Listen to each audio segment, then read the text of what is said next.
Fala comigo, seres das trevas. Teacher Marcelo na área, passando aqui para deixar toda aquela energia que você merece, que você respeita, pessoal.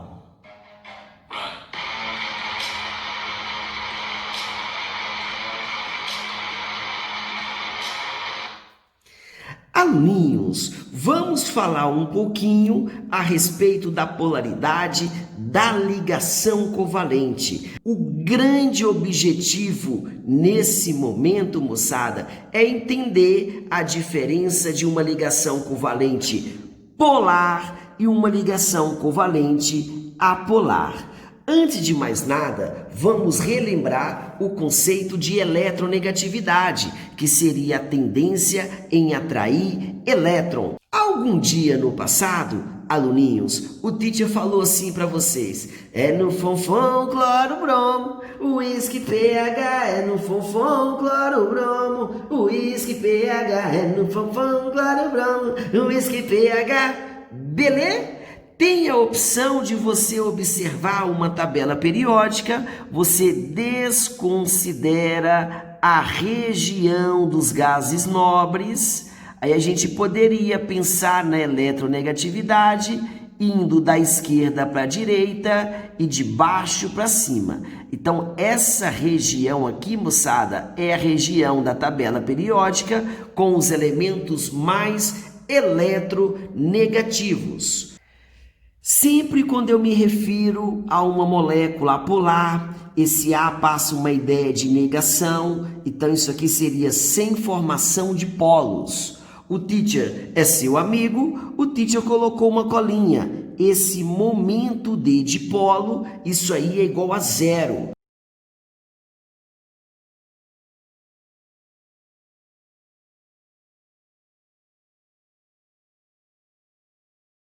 Como assim, teacher? Se eu penso no H2, o hidrogênio, ele necessita de uma ligação para adquirir estabilidade, ficaria algo próximo disso.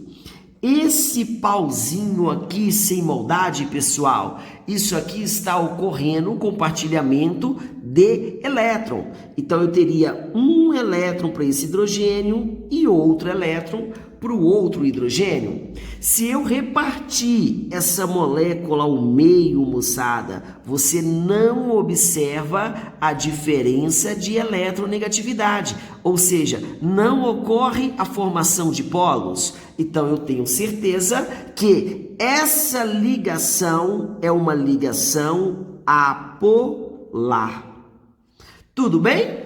Quando eu me refiro ao O2, o oxigênio ele necessita de duas ligações para adquirir estabilidade. Eu vou pensar assim, ó, duas ligações para adquirir a estabilidade. Cada pauzinho desse eu tenho um par de elétron, cada pauzinho desse eu tenho um par de elétron. Se a gente dividir essa molécula, essa ligação ao meio, eu não observo diferença de eletronegatividade, porque evidentemente eu tenho dois átomos iguais, tudo bem? Então eu vou pensar assim, moçada, não vai ocorrer a formação de polos, e essa ligação covalente só pode ser apolar. Quando eu me refiro a uma ligação polar, esse momento D de polo é diferente de zero, porque ocorre a formação de polos. Eu tenho um polo positivo, representando o elemento menos eletronegativo, e eu tenho o polo negativo, representando o elemento mais eletronegativo. Para facilitar o entendimento, você pode pensar assim, ó. Esse polo negativo, ele vai possuir uma maior densidade eletrônica, pessoal. Tudo bem? Já o polo positivo, que é o menos eletronegativo, ele apresenta a menor densidade eletrônica, moçada. No exemplo do ácido fluorídrico, eu tenho um flúor do grupo 17 precisando de uma ligação para adquirir estabilidade, e o hidrogênio, ele só faz uma ligação, ele já adquire estabilidade. Então, aparece esse pauzinho, sem maldade, eu tenho um elétron do flúor e um elétron do hidrogênio.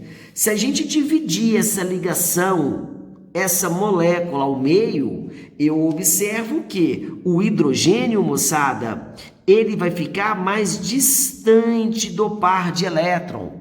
Por quê? Se esse flúor, ele é o mais eletronegativo, fonfon cloro bromo, ele vai adquirir uma carguinha parcial negativa, é como se ele estivesse ganhando esse par de elétron, mas na verdade ele não está ganhando, ele está compartilhando, tudo bem? E o hidrogênio surge uma carguinha positiva, como se ele estivesse perdendo esse par de elétron. A gente sabe que é uma ligação covalente, esse elétron ele será necessariamente compartilhado, tudo bem? Então eu posso falar que surge um vetorzinho resultante em direção ao flúor, porque ele é o elemento mais eletronegativo. Quando eu faço a mesma observação com HCl, é algo muito próximo do HF, eu tenho um par de elétron envolvido nesse pauzinho. O cloro é muito mais eletronegativo que o hidrogênio, então ele vai atrair com mais facilidade esse elétron. Ficaria algo parecido com isso. O cloro adquire uma carga parcial negativa, porque esse elétron ele está mais próximo do átomo de cloro, e o hidrogênio adquire uma carga parcial positiva, porque eu volto a frisar, pessoal, é como se ele estivesse perdendo esse elétron, e isso não é verdade. Em uma ligação covalente, os elétrons, eles são compartilhados.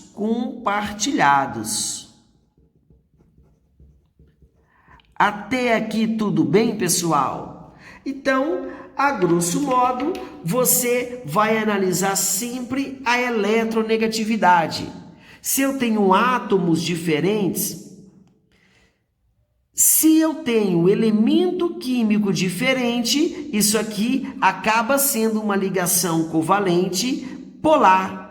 E se esses elementos químicos são iguais, isso aqui acaba sendo uma ligação covalente apolar. A gente sabe que tem algumas situações, moçada, que a eletronegatividade é a mesma, porém, a gente acaba considerando a molécula polar quando eu tenho uma ligação, por exemplo, entre o fósforo e o hidrogênio.